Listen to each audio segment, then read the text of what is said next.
Olá, muito boa noite para você que nos acompanha aqui na Record News. Muito boa noite para você que nos acompanha também no nosso portal de notícias líder de audiência, o ND+. Estamos começando Conexão ND desta noite de sexta-feira. Hoje, gente, eu tenho o prazer de receber aqui a Analisa Blando Dalzotto, que é uma das semifinalistas ao Prêmio Personalidade de Vendas da ADVB, prêmio que vai ser entregue em setembro. Tem 18 semifinalistas até esse momento e só 3 mulheres. Então, claro, ela tinha que estar com a gente nessa noite de sexta-feira. Muito boa noite, obrigada por ter aceitado o nosso convite. Boa noite, eu que agradeço o convite. Uma personalidade que já é uma personalidade na área do mercado financeiro. Você foi se reinventando desde que casou super jovem, né? Você casou com 17 anos? Eu casei com 17 anos e a gente tem 33 anos de casados já. E aí o desafio no início era administrar as despesas do casal. E a partir daí você foi se preparando e virou a empresária de sucesso que você é nesse mercado financeiro? Pois é, eu Dá acho para que... resumir assim o início da história? Dá para resumir assim. Tudo começou porque eu casei com um atleta, um jogador de vôlei, Renan Dalzotto, que não tinha aptidão para cuidar do dinheiro. E a gente tinha que economizar, tinha que fazer um pé de meia. Isso na Itália, né? Porque vocês casaram... Na Itália. A gente casou porque meus pais não deixaram ir para a Itália com ele, então a gente casou. E foi e deu super certo, foi um grande presente nas nossas vidas. E aí eu tinha que, então vamos economizar, vamos guardar dinheiro, e o que eu faço com o dinheiro? Tem que aprender a aplicar. E na época não era a Europa ainda, né? Assim, não era a União Europeia. Então eu comecei, e aí aplica, investe aonde? Aí eu fiz uma negociação, comprei títulos da dívida inglesa, só que o câmbio oscilou. Aí a gente ganhou com juros e perdeu com câmbio. Eu falei, nossa, esse negócio é complexo, mas é interessante. Isso jovenzinha mesmo, com 17, 18 anos? 18, 19 anos. Você casou, foi, e aí começou, no momento que você percebeu que o casamento estava legal, ok, é isso mesmo, vou ficar aqui, não quero ficar dependendo dele, preciso administrar essa questão, porque ele não faz. Foi mais ou menos assim. Isso, né? Eu comecei a trabalhar de modelo, e aí também era muito difícil trabalhar de modelo em Milão e morando em Parma, era muito difícil. Daí eu queria ser independente financeiramente. Ele falou, mas o que você quer, então, para você parar? Fica aqui, cuida do dinheiro, cuida do patrimônio. Vai virar a tua missão, vai virar teu trabalho. Meu sogro me entregou a pastinha do imposto de renda, e era bem complicado, não tinha internet na época. Brasil, Itália. Então eu comecei a aprender e eu tinha aptidão por isso. Mas muitos anos depois que eu fui fundar a Par Mais, porque era uma vida de 2 anos aqui, 2 anos ali. Então eu acompanhei muitos anos o Renan, tentei empreender, fiz uma loja da Giovanna Baby no Shopping Ibirapuera, em São Paulo. Daí nosso primeiro filho ficou doente, vendi a loja para me dedicar ao Gianluca, ele teve leucemia quando pequeno. E eu tinha essa questão eu aprendi rápido a magia dos juros compostos, da rentabilidade composta, da importância de ter um dinheiro guardado para ter uma tranquilidade. Depois o Renan foi ser técnico, a carreira do técnico, hora está desempregado, hora está empregado. Então, como que a gente faz? Então, tinha que ter uma grana guardada para momentos que não tem renda. Então, era um hobby. Né? Era um hobby fazer aplicações financeiras, tentar entender o mercado financeiro. A crise de 2000... Então, daí antes eu tive uma construtora, incorporadora, a gente comprava casa com amigos, reformava. Né, Analisa? Sempre empreendendo, mas sempre daquele jeito que dava diante da vida que a gente tinha. Então, juntar uns amigos, comprar uma casa, reformar e vender, era uma coisa que a gente conseguia fazer naquele período. Você sabia que você ficar ali aquele período, você podia se dedicar integralmente àquilo. E essa paixão assim que eu assumi, é isso que eu quero fazer, foi quando, na crise de 2008, que eu entendi que eu precisava aprender mais. Então a gente já estava morando na Itália naquela época, a gente morou em vários lugares. Eu precisava aprender mais, e aí parei, fiz uma pós-graduação em investimentos, mercado de capitais, e me especializei em planejadora financeira pessoal. Tem essa certificação que chama CFP, né, de planejador financeiro pessoal. Nessa época vocês estavam morando aonde? Floripa. Chegou um dado momento que a gente falou, agora eu não saio mais daqui, porque os meninos precisavam ter amigos de infância, e eu queria me estabilizar, eu precisava ter um trabalho, uma carreira profissional. Para chamar de seu. A independência financeira da mulher sempre foi é super importante, né? E sempre foi um objetivo de vida para mim. e eu trabalhei. Então, assim, eu fazia essas obras e eu acho que o Renan foi o grande provedor, né, por muitos anos do nosso dia a dia, e eu fazia essas sacadas para fazer um dinheiro. Mas eu queria ter uma profissão, queria empreender, queria me estabilizar, ter também uma renda mensal, né? Que fosse independente dele. Que fosse independente dele. A independência financeira dá liberdade pra gente. Muita. A independência financeira faz mulher, que graças a Deus não é o seu caso, sair de ciclo vicioso de violência. A gente fala muito sobre isso aqui, tanto no Conexão ND quanto no SC no Ar, nosso jornal de todos os dias cedinho. A gente fala o quanto é importante dar independência financeira para a mulher, que muitas não conseguem sair daquele ciclo de violência, porque o homem diz, você vai sair? Então tá, quero ver como é que você vai se manter. E ela realmente não consegue se manter. Então, o quanto a independência financeira é importante para todos, né? A gente tem que buscar isso. E para autoestima, para ter um relacionamento bom, mais saudável, né? Não que não tenha. Tem muita gente que escolheu criar os filhos e eu admiro. Fiz isso por vários períodos da minha vida, né? Quando eles estiveram doentes, os dois.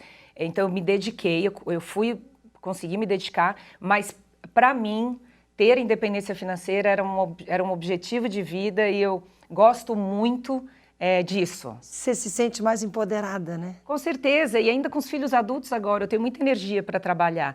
Se ficasse dentro de casa, eu estava enlouquecendo a família inteira, né? Gente, ela é consultora, ela é voluntária em várias atividades. A gente vai falar sobre isso ainda hoje nesse nosso encontro.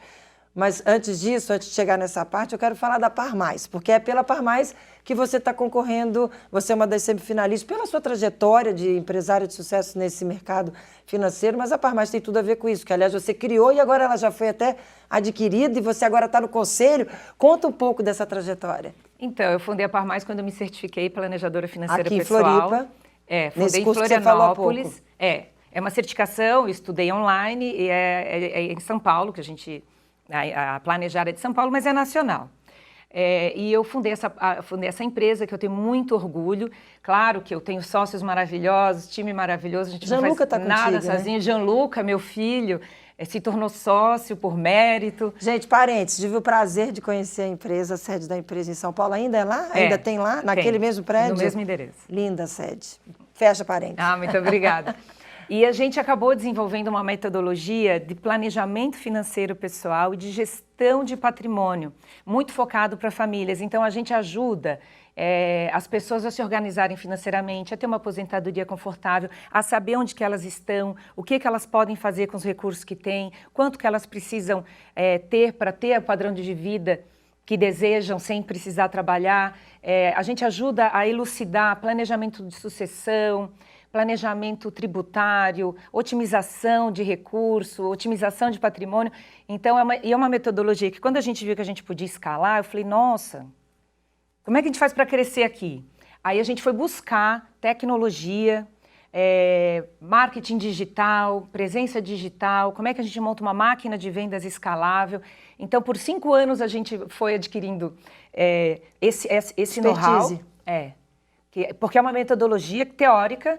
Então, a gente pegou e transformou tudo em números. Tem os sócios maravilhosos, o Amorim, o Jailon Giacomelli, a Flávia dos Anjos, o Gianluca, Daniel Zabotti. Então, assim, a gente foi se organizando e a gente foi, então, criar algoritmos disso e contar para as pessoas que a gente faz isso para poder democratizar esse serviço.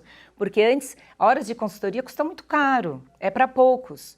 Né? Uma wealth management, um family office, é para quem tem grandes fortunas. E a gente conseguiu democratizar. Então, eu tenho muito orgulho de ter fundado essa empresa. Ano passado, a gente estava fazendo uma rodada buscando captar investidores para concluir os nossos algoritmos. Que já ano passado estava fazendo quanto tempo de empresa? 10 anos? 10 anos. Uhum. E justamente quando o Renan, meu marido, né, teve um Covid grave... Vamos falar sobre isso também daqui a pouquinho. Foi naquele período que a gente fechou o negócio. Nossa! Foi um período de muita emoção, mas fechamos o negócio com uma turma que já eram nossos clientes, que conheciam o nosso negócio, tinham um conjunto de fintechs, entre as quais o mercado Bitcoin, e eles então, cresceram demais, receberam um aporte do SoftBank, E aí falaram assim, em vez de uma parte, você não quer embarcar aqui conosco? Vocês não querem estar conosco nessa nova economia? Tem muitas empresas de cripto, e a gente tem muita... A Par Mais, ela tem essa metodologia muito inovadora de dar clareza para as pessoas, né? De ajudar as pessoas a ter o controle da sua situação financeira.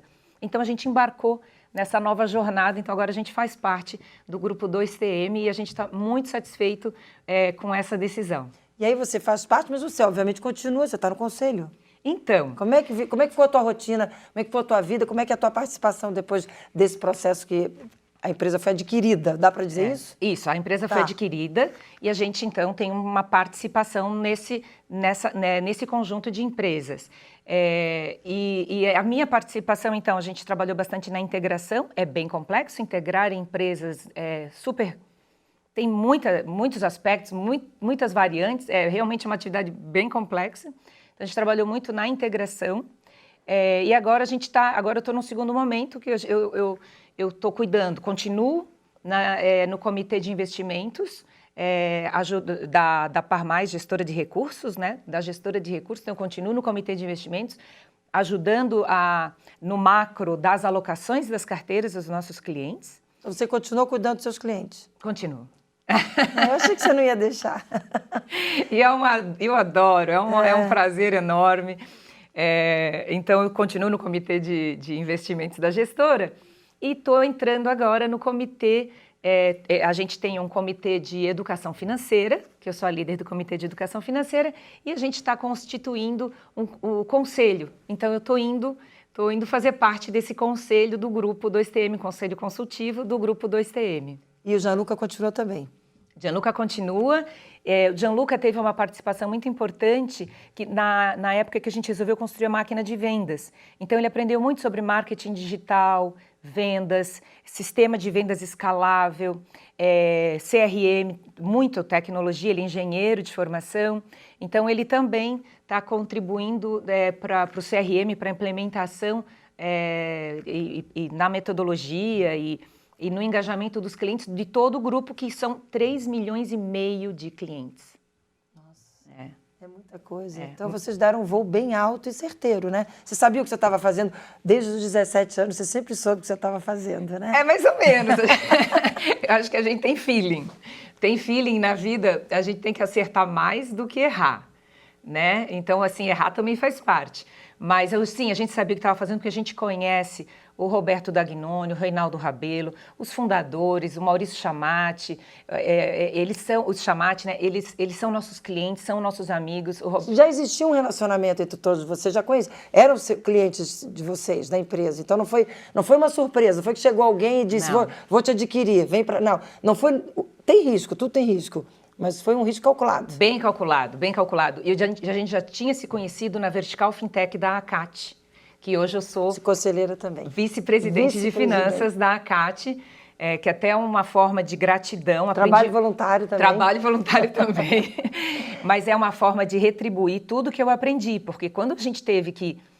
ok, agora a gente vai para esse mundo da escalabilidade, a gente não sabia como fazer. Éramos 4, os primeiros sócios éramos 4 técnicos, né, de finanças. Então, aí o Gianluca teve uma participação muito importante. Ali eu conheci o Roberto Dagnoni, que era o líder da Vertical Fintech.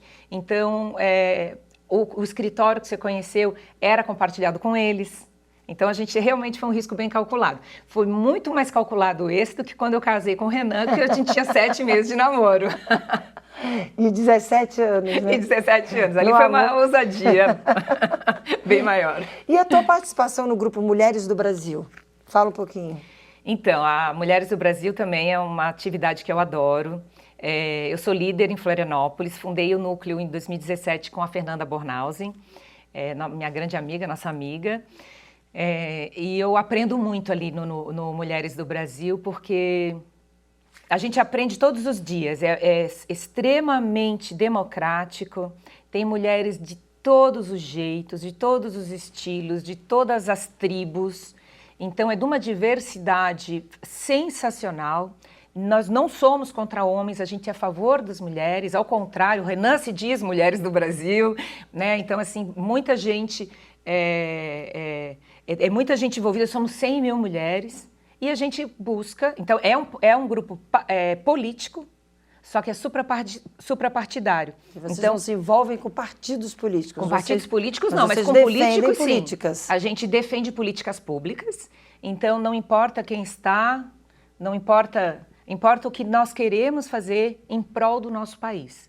E é nisso que a gente se envolve, com políticas públicas. Agora a gente está bem buscando, evidentemente, mais participação de mulheres na política. Já desde a fundação, mais mulheres em conselho de administração. A relação com a Luísa Trajano é muito boa, né? Ela é maravilhosa. Ela te adora, né? Eu já vi ela te elogiando. Nós fizemos uma entrevista com ela maravilhosa, fiquei super honrada. Uma entrevista ao vivo com ela no nosso SC no Ar. E ficou claro o carinho que ela tem por você. Ela fez questão de falar em você e falar na Fernanda. Quer dizer, ficou claro o carinho que ela tem por vocês, por Santa Catarina, né? Tem a Sônia Hess, que é do Grupo Mulheres do Brasil também. Sônia Hess, que aliás ganhou o prêmio da DVB, né? Aliás, a única até hoje. A única mulher que ganhou o prêmio até hoje, que é a Sônia Hess, me ligou domingo. Ana-Lisa, você precisa ganhar esse prêmio por você e pelas mulheres. Olha que lindo. Ela foi a única, né? E me apoiou, está me apoiando bastante nesse momento das seleções, né? E a Luísa, ela tem um olhar, a Luísa é uma pessoa extremamente generosa. Ela tem um olhar para cada uma de nós.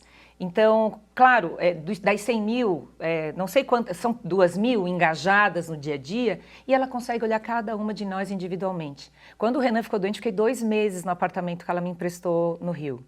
De uma generosidade, eu estava preocupada com o protocolo. Ela conseguiu falar com a Margarete Dalcomo, me fez um call com a Margarete Dalcomo, isso não tem preço, né? Aí a Margarete falou com o médico, falou com o hospital, Ana, tá certo, esse protocolo mesmo. Então, assim, o que Luísa faz individualmente por cada uma de nós, esse olhar que ela tem, e não sei como é que ela consegue dar conta e lembrar de cada uma de nós, ela é única. Então, é muito recíproco. Eu amo Luísa Helena. Você sabe que nesse dia dessa entrevista no SC no Ar, essa que eu estou comentando, a gente falou sobre violência contra a mulher. Falamos há pouco sobre a questão da importância da independência financeira para que a mulher saia desse ciclo vicioso, né, da violência. E naquele dia eu perguntei para ela sobre o departamento que tem dentro da empresa que estimula as denúncias sobre mulheres que são vítimas de violência. Claro que são denúncias anônimas. E aí me chamou muita atenção quando ela disse sim, em briga de marido e mulher se mete a colher, sim.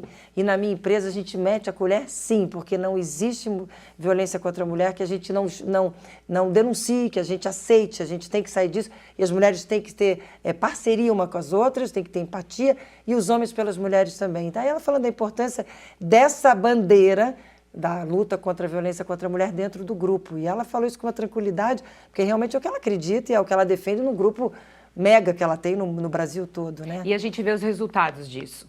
E aí conta no Magalu e em várias grandes empresas que implementaram esse trabalho, a gente vê muito engajamento dos homens também, porque fica claro muitas vezes, tem características que a mulher está sofrendo abuso e ela fica calada.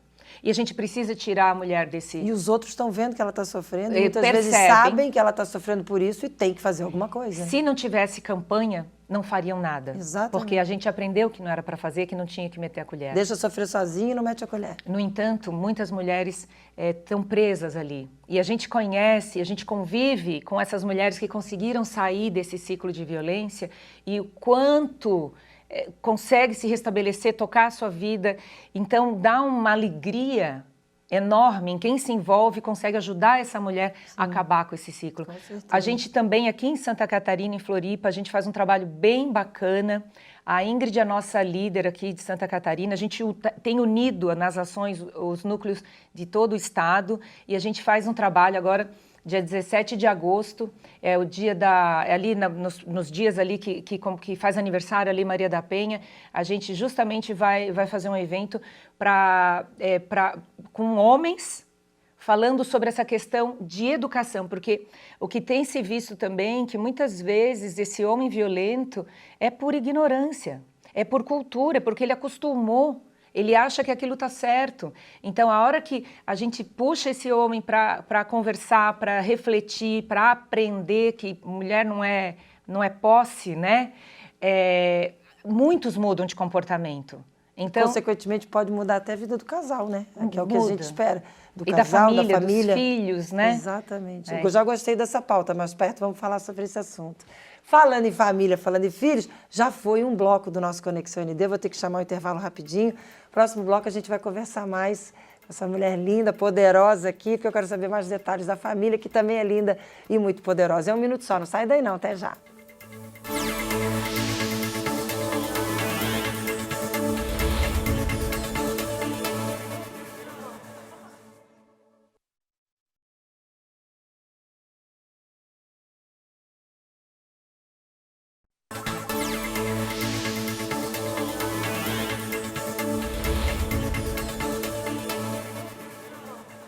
Estamos de volta com o nosso Conexão ND desta noite de sexta-feira. Muito obrigada a você que nos acompanha aqui na Record News. Muito obrigada a você que nos acompanha também no nosso portal de notícias, líder de audiência, o ND+. Hoje, gente, estou tendo o prazer de receber Analisa Blando Dalzotto, que é uma das semifinalistas do Prêmio Personalidades de Vendas da DVB, que vai ser entregue em setembro. Uma das 3 únicas mulheres concorrendo a esse prêmio. Primeiro bloco, a gente falou bastante sobre a tua vida no mercado financeiro, a tua história que começou lá com 17 anos, quando você casou com o Renan.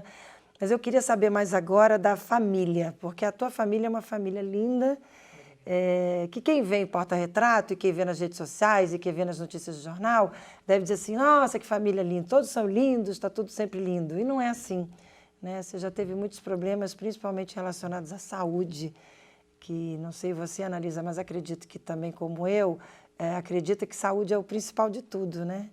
E você teve o Gianluca pequenininho, que teve leucemia, e agora há pouco você teve Renan com Covid, e os 2 filhos também pegaram Covid. Só você que não pegou Covid? Não, eu peguei Você em 2020. Pegou? Ah, pegou Covid também? Eu tenho até um defeito no olfato até hoje, permanente.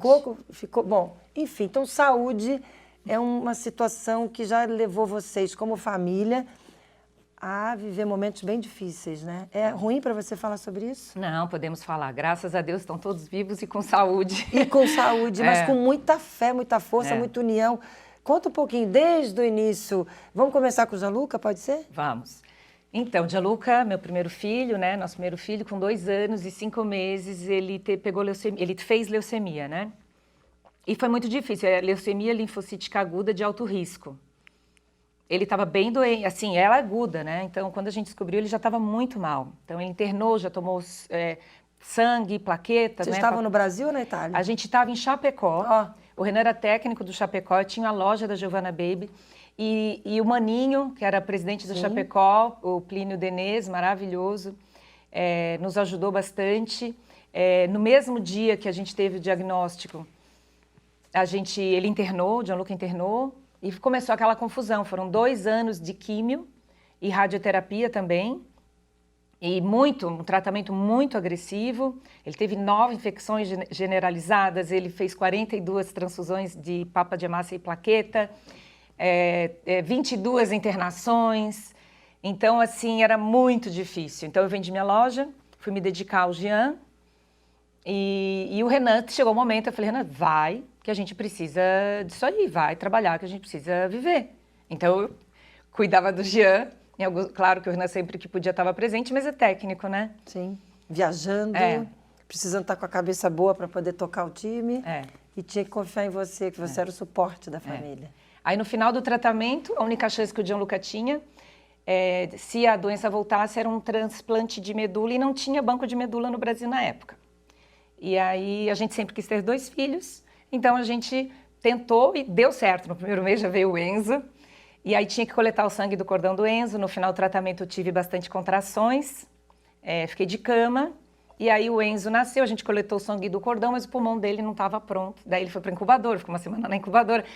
Ai, com emoção, assim, era com emoção. Claro que o dele era uma taquipneia transitória do recém-nascido, mas eu fiquei muito chateada, porque eu estava com meu estoque, eu estava cansada, né? Mas daí vingou, bonitão, cresceu, ele é enorme. E aí também, o Enzo teve também os percalços dele, além dessa história de quando nasceu, que ele tem um déficit de atenção, né? Quando ele tinha 6 anos, a gente percebeu, 4, 5 anos, a gente começou a perceber, ele era hiperativo, impulsivo e distraído. Ele era um terror. Ele subia na árvore, depois não conseguia descer da árvore. Não conseguia descer, e ele subia, ele saía correndo. Tem um muro lá em casa, que no vizinho, a casa do vizinho é 2 metros para baixo, são 4 metros de muro, e ele corria naquele muro, meu Deus, era com emoção. Mas Deus protege os inocentes.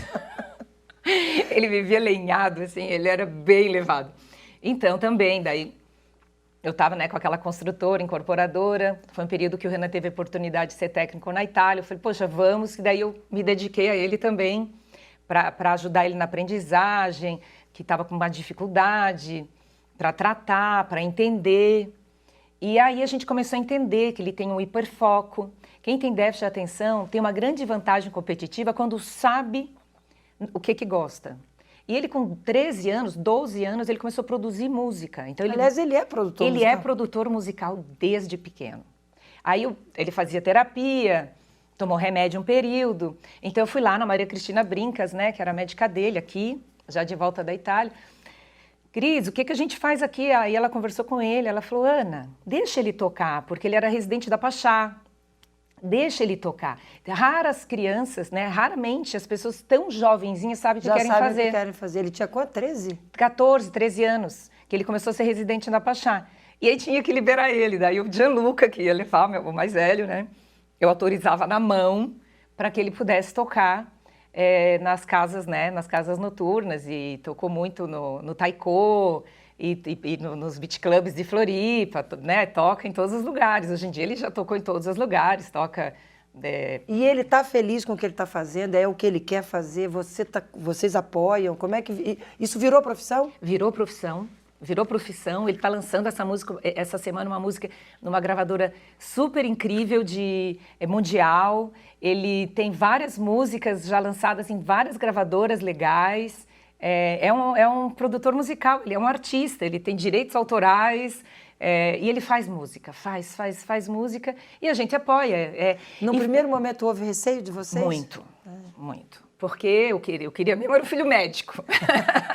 Aí o Gianluca e o Enzo falavam, mãe, se você quer um filho médico, né, se você quer muito a medicina, vai você fazer medicina, né?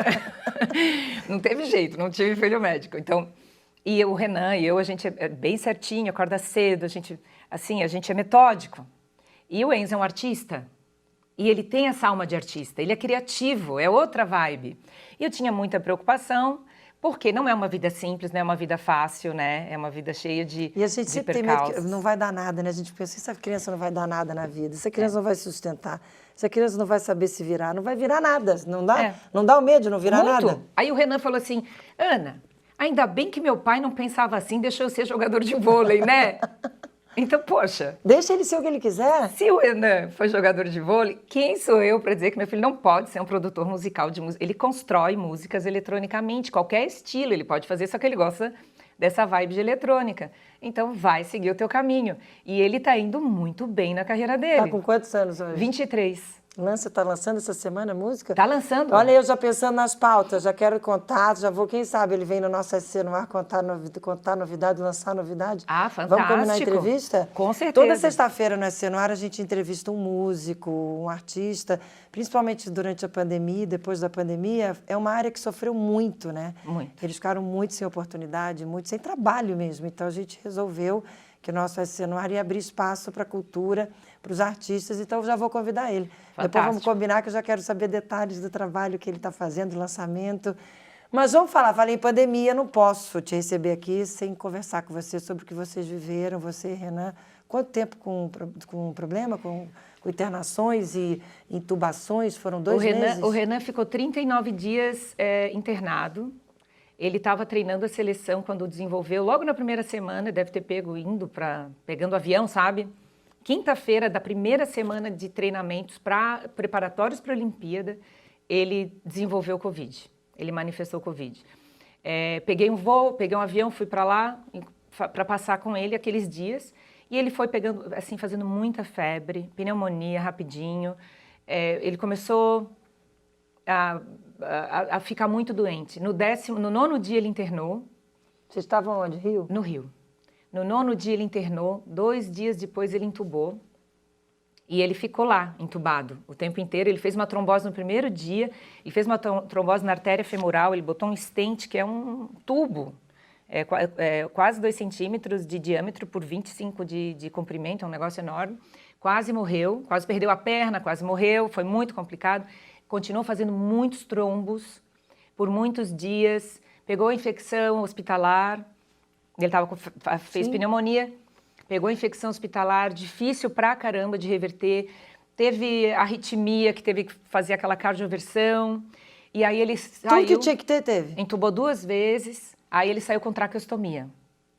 E aí começou a recuperação. Quando ele acordou, ele não mexia a mão. As pessoas, quando acordam do Covid e fica muito tempo sedado, perde todo o tônus muscular, a coordenação motora. Então, ele estava com tráqueo, né? Ele não podia falar e não conseguia mexer, não tinha os movimentos. E aí fez pneumotórax também, que estoura o pulmão, o ar sai do pulmão. E aí atrapalhou um pouco a recuperação dele, assim... Emagreceu loucamente? Muito. A gente não tem ideia de quanto que ele emagreceu, porque não dava para pesar, ele não ficava em pé na balança. Não conseguia ficar em pé, quem dirá se pesar, né? Então, pelo menos uns 25 quilos ele emagreceu, ele perdeu muito tônus muscular. Aí ele começou toda uma reabilitação para voltar e para ir para a Olimpíada. E aí foi muito dramática a recuperação dele. No Rio tem o Laboratório de Performance Humana, que eles são especializados em recuperação de atletas e especializados em recuperação de Covid. Então, a recuperação cardiopulmonar do Renan foi excelente. Ele passou a treinar, ele saiu do hospital, da UTI, a gente foi para a SEMI, ali para a coronária, e a gente já foi para casa, para o apartamento da Luiz Helena, que ela tinha emprestado, porque ele tinha que fazer essa recuperação para a Olimpíada e tinha pouco tempo. E se ele não tivesse sido atleta, um dia ele jamais teria conseguido, porque ele vai até a exaustão. O atleta tem a capacidade de exaustão. A gente não consegue fazer isso, os atletas conseguem. Tem isso na cabeça, né? E ele ia até a exaustão, treinando 6 dias por semana, um tinha que repousar. Meu Deus do céu, uma vida de atleta de novo, assim, né? Vivendo aquela... Vida de atleta de alto rendimento, que é um desgaste absurdo, né? Ele saiu no oxigênio, com um buraco aqui na garganta que eu tinha que cuidar, com escaras. Ele saiu bem ruinzinho do hospital, ele só conseguia andar de andador, da cama para o banheiro, e cadeira de rodas, e ali ele foi se recuperando, e ele só pôde ir para a Olimpíada, porque como ele tinha tido uma trombose, ele tinha posto um filtro na veia cava, então até os médicos brincavam, o único que não vai morrer de trombose no avião é o Renan, porque ele tinha aquele filtro. Protegendo que ele. Tinha que ficar 90 dias no mínimo. O período que ele precisou ir. Ele foi, voltou, não tinha dado 90 dias. Então ele fez uma recuperação dramática, conseguiu ir para a Olimpíada, não estava no melhor estado. Agora ele diz assim, nossa, que bom que agora porque ele tinha que ficar em pé, falar, gritar às vezes. Imagina. E pensar. E o estresse, todo lado emocional, e ele cobrança. Não tinha, eu acho que isso até que ele leva melhor. Ele reclama muito do físico que ele não tinha ainda para conseguir exercer plenamente a função dele de técnico. E depois de tudo isso, vocês renovaram o casamento? Aliás, vocês renovaram ou vocês casaram de novo? A gente casou de novo. Gente, é linda essa história. Por favor, divide com o telespectador. Foi justamente ele me pediu em casamento pós-Covid, e aí a gente combinou, né? A gente mudou muito. De quando a gente casou para agora, a gente mudou muito. Inclusive nas tarefas, eu repactuei tudo isso, aproveitei esse momento, a gente repactuou dele ser muito mais parceiro nas tarefas, na manutenção da casa, nas tarefas que antes eu era bem sobrecarregada, a gente repactuou, a gente já vinha repactuando também, então não foi tão difícil, mas a gente repactuou, a gente alinhou como é que nós vamos viver daqui para frente, porque nós temos filhos adultos agora, nós não temos mais aquela correria, aquela época de começo de vida, a gente mudou, eu tinha 17 anos, ele 28, a gente é diferente.